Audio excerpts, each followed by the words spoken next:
1066 akan kehilangan nyawa. Amandamu tidak bisa tidur nyenyak sepanjang malam. Punya mimpi aneh yang samar-samar. Semakin banyak tidur, semakin lelah. Rasanya seperti jatuh ke rawa dengan satu kaki, tidak bisa menarik diri, tidak bisa bangun, tenggelam semakin dalam, bahkan bernapas pun sangat sulit. Ketika dia bangun sepenuhnya, Amandamu merasa seperti berlari maraton, sangat lelah. Seolah-olah tubuh dilubangi, tidak bisa bersemangat. Amandamu mengulurkan tangannya dan menekan pelipisnya, menggelengkan kepalanya untuk bangun sedikit, dan duduk nyaris telentang. Di luar jendela gelap, Amandamu tercengang, ia merasa baru saja tidur sebentar. Mengapa ia bangun di malam hari? Mungkinkah belum pagi? Dengan kursi roda tepat di depan tempat tidur, Amandamu mencoba yang terbaik dan naik ke kursi roda dengan tangan menopang tubuhnya. Saat dia naik ke kursi roda, dia terlalu lelah dan terengah-engah. Dia menenangkan diri, lalu membalikkan kursi rodanya dan berjalan keluar. Koridor itu terang benderang dan kosong. Dia naik lift ke bawah. Aula itu juga kosong, tapi sepertinya ada sedikit gerakan di halaman. Amandamu perlahan memutar kursi roda dan berjalan menuju pintu. Pintu aula setengah terbuka. Di tanah datar di depan aula, beberapa orang berdiri, dan salah satunya terbaring di tanah. Tuan Xie, biarkan kami memperlakukanmu dengan baik.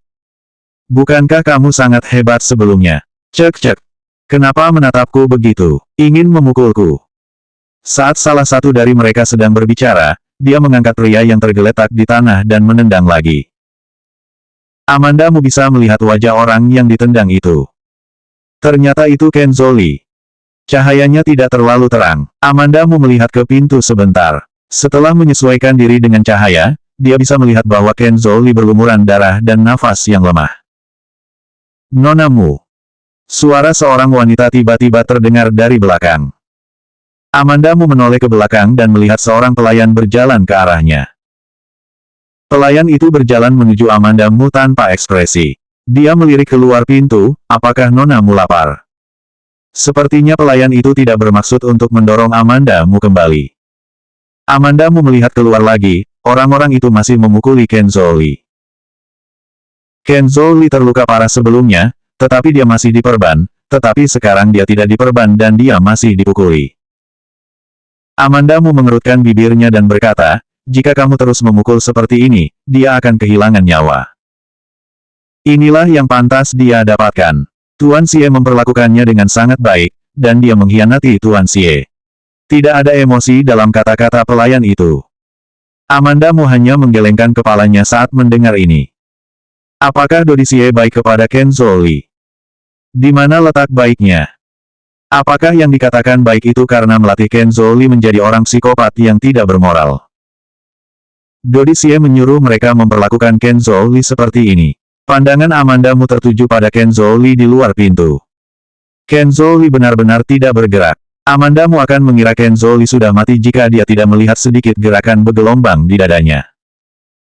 Tuan Xie terhadapnya sangat baik. Tuan Xie berkata bahwa kamu tidak perlu berhati lembut atau berbelas kasihan ketika memperlakukan orang yang tidak tahu bagaimana harus puas. Meskipun pelayan itu berbicara tentang Ken Zoli, ketika dia berbicara, matanya tertuju pada Amandamu. Apa ini? Memperingatkan dirinya. Pelayan itu mengatakan bahwa kata-kata ini adalah Ken Zoli, tetapi sebenarnya dia sedang memperhatikan Amandamu. Ini peringatan Dodi Xie padanya, jangan pergi terlalu jauh, tahu sedikit. 1067 tinggalkan nafas. Nampaknya perkataannya tadi memang membuat Dodi Xie sangat marah. Jika tidak, Dodi Xie tidak akan membiarkan pelayan itu memperingatkannya sambil melampiaskan amarahnya pada Ken Zoli. Dodi Xie memperingatkannya bahwa jika dia sedikit gelisah, dia mungkin berakhir seperti Ken Zoli. Hanya saja Dodi Xie tidak bisa melakukannya sekarang. Setelah mencoba untuk memahami, Amandamu tertawa main-main, Tuan Xie yang bilang. Apakah dia begitu banyak waktu?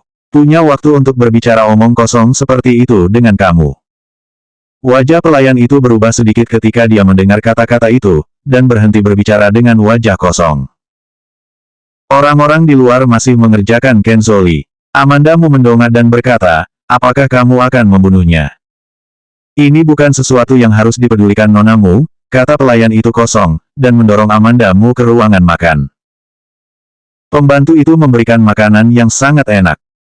Amanda Mu memang sedikit lapar, mengambil sumpit dan mulai makan. Namun, dia hanya mengambil 2 gigitan dan melambat. Apakah mereka benar-benar akan membunuh Kenzo Li? Kenzo Li adalah sosok yang dibudidayakan oleh Dodicie. Meski Dodicie hanya menganggap Kenzo Li sebagai alat, tapi sudah sangat menghabiskan banyak upaya.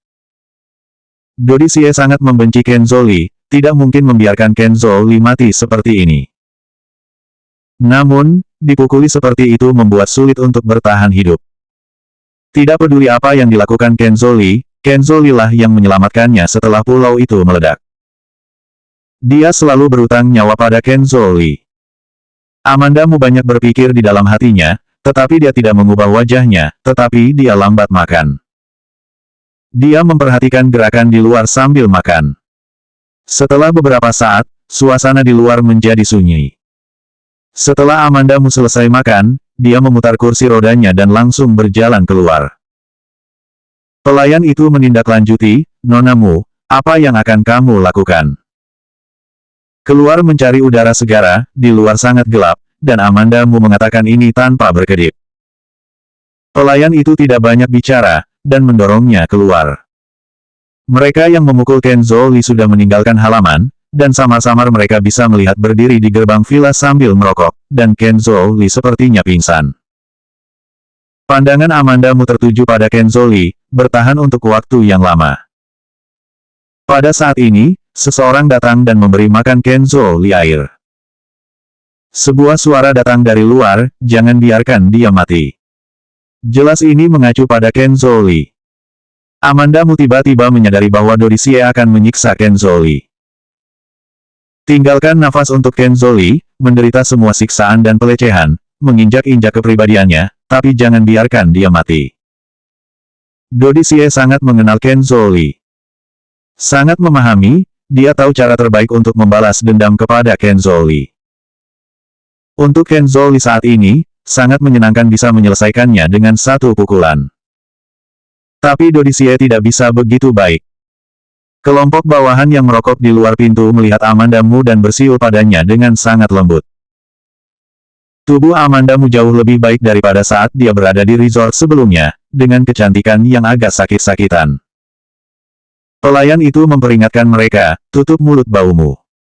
Amanda Mu melihat Kenzo Li membuka matanya dan menatapnya dalam sekejap. Dia sudah panik, tapi matanya tajam dan jernih. Amanda Mu mendekatkan kursi rodanya dan bertanya, "Kamu baik-baik saja?" "Akhir-akhir ini sudah seperti ini, aku sudah terbiasa." Suara Kenzo Li sangat kecil, tapi untungnya di sini lebih tenang, dan Amanda Mu masih bisa mendengarnya dengan jelas. Amanda Mu sedikit terkejut, beberapa hari ini. Bukankah dia tidur sebentar? Sudah berapa hari berlalu? 1068 apakah benar-benar tidak lelah?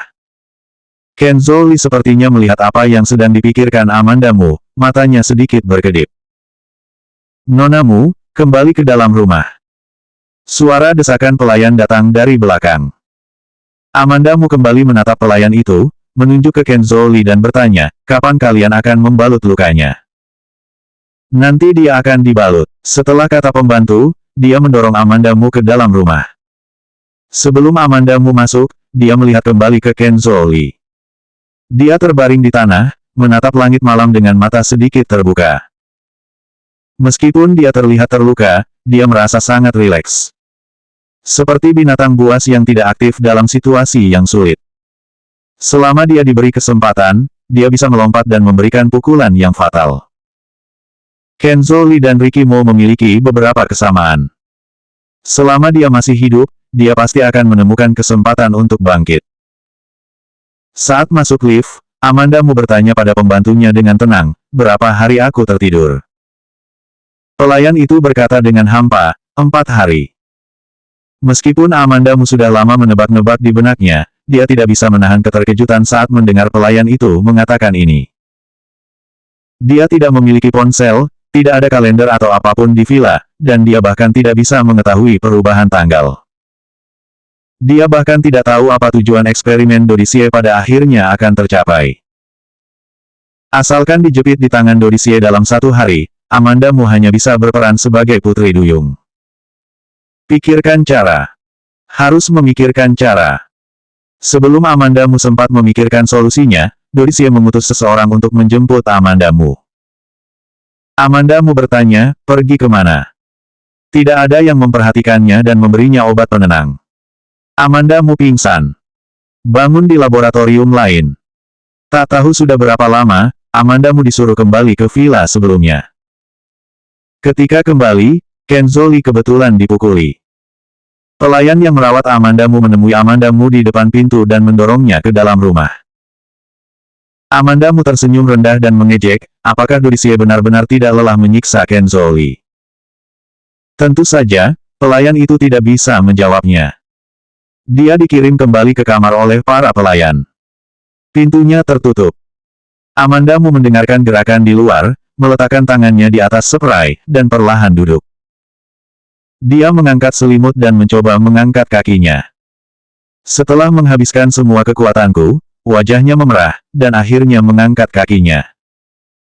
Belakangan ini, kakinya berangsur-angsur menjadi sehat. Dia tidak tahu apakah kelompok Dodicie tahu, tetapi dia bisa merasakan dingin dan sakit sedikit. Amandamu mencoba bangun dari tempat tidur. Ini adalah tindakan yang sangat sederhana untuk orang normal, tetapi dia tidak dapat melakukan apapun. Setelah mengertakkan gigi dan mencoba yang terbaik, dia akhirnya jatuh ke tanah. Hampir seketika, pintu dibuka dari luar, dan pelayan itu masuk. Pelayan itu mengerutkan kening dan memandang Amandamu, apa yang kamu lakukan? Amandamu tampak tenang dan berkata, aku ingin minum air. Pelayan itu menatapnya dalam-dalam, membantunya berdiri dan duduk di kursi roda, lalu menuangkan air padanya. Amandamu meminum air dan melihat beberapa mobil diparkir di pinggir jalan di luar jendela. Dia menoleh dan bertanya kepada pelayan itu, Dodicie sudah kembali. Pelayan itu menatapnya, iya. Amandamu memutar kursi rodanya dan keluar tanpa mengucapkan sepatah kata pun. Kemana kamu pergi? Pembantu itu mengejarnya. Bosan? Ingin bicara dengan Dodicie, kata Amandamu sambil terus mematikan kursi rodanya. Pelayan itu masih ingin menghentikannya, tetapi dia sudah membuka pintu sendiri, dan Dodicie dan kelompoknya berjalan ke arahnya.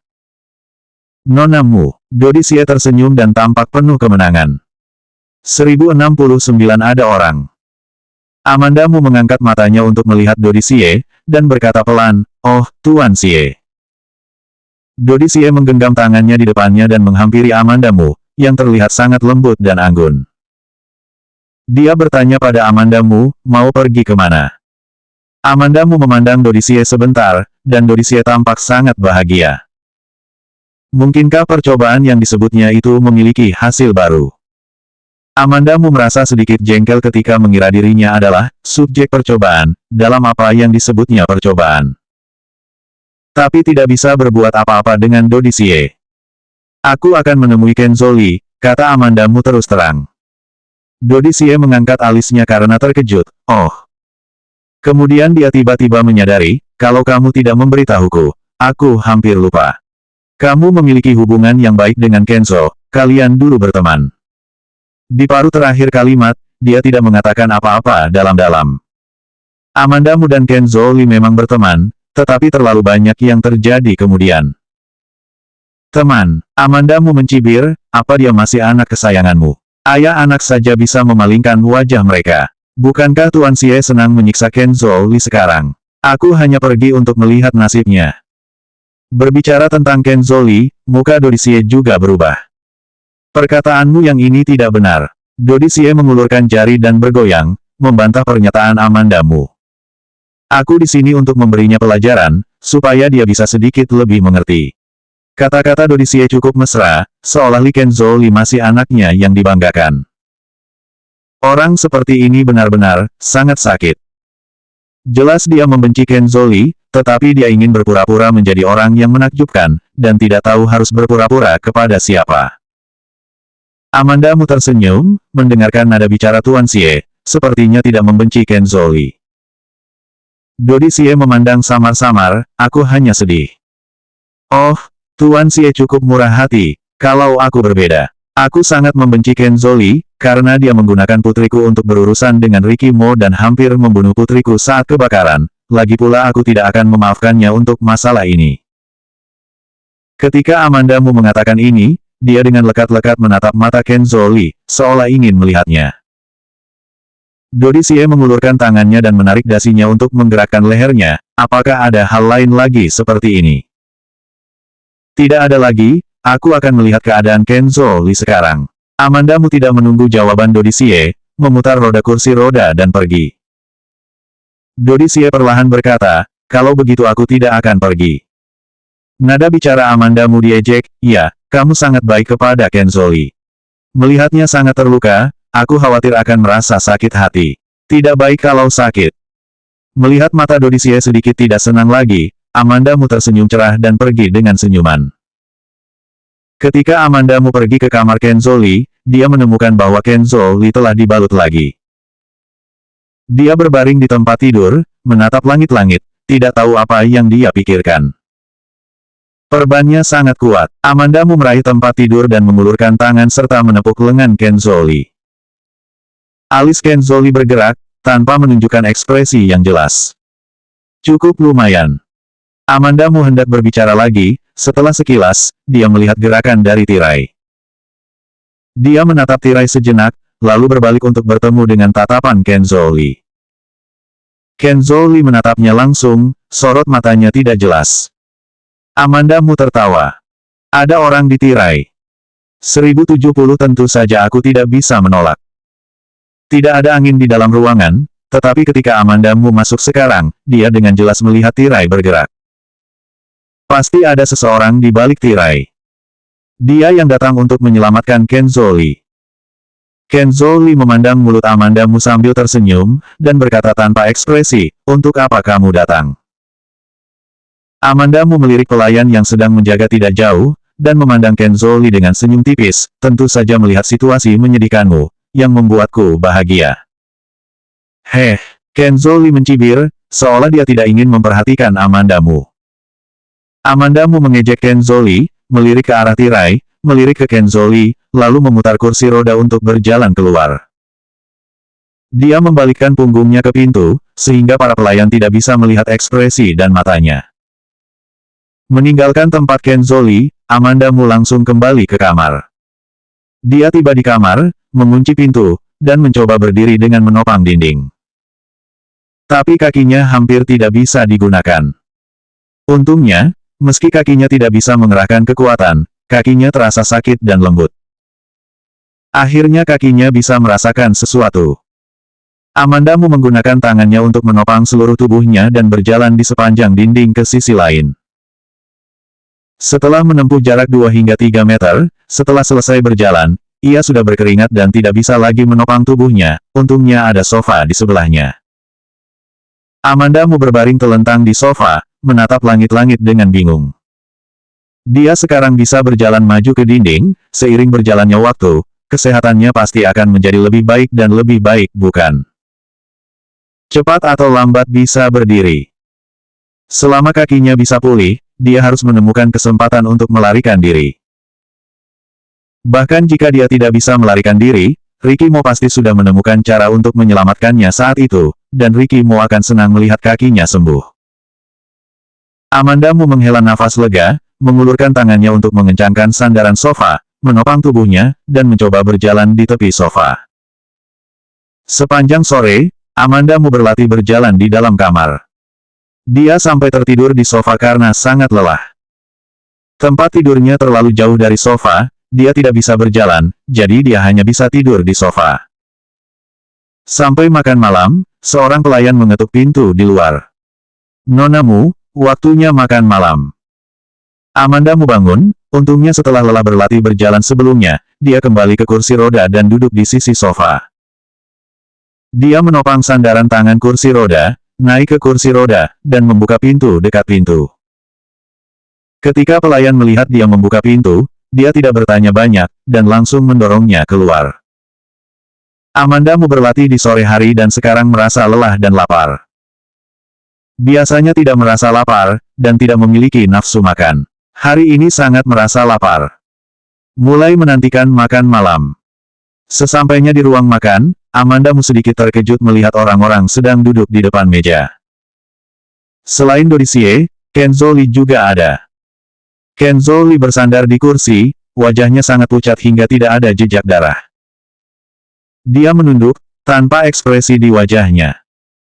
Jika bukan karena dadanya yang masih sedikit naik dan turun, hanya penampilan diam ini tidak akan berbeda dari orang mati. Ketika Dodicie melihat Amanda, dia tertawa, aku membiarkan Kenzo makan malam dengan kita. Apa nonamu keberatan? Ku bilang kalau aku keberatan, maukah kamu membiarkan dia pergi? Amanda duduk di meja makan tanpa memandang Dodicie. Dia benar-benar merasa mual ketika melihat wajah Dodicie. Ketika Amanda mengambil sumpit, dia tidak bisa menahan untuk tidak melihat ke arah Kenzo Lee yang berlawanan. Dodicie tersenyum acuh tak acuh, Kenzo sendirilah yang mengusulkan untuk makan bersama kita. Tentu saja aku tidak bisa menolak. Selanjutnya bab 1071 tolong aku.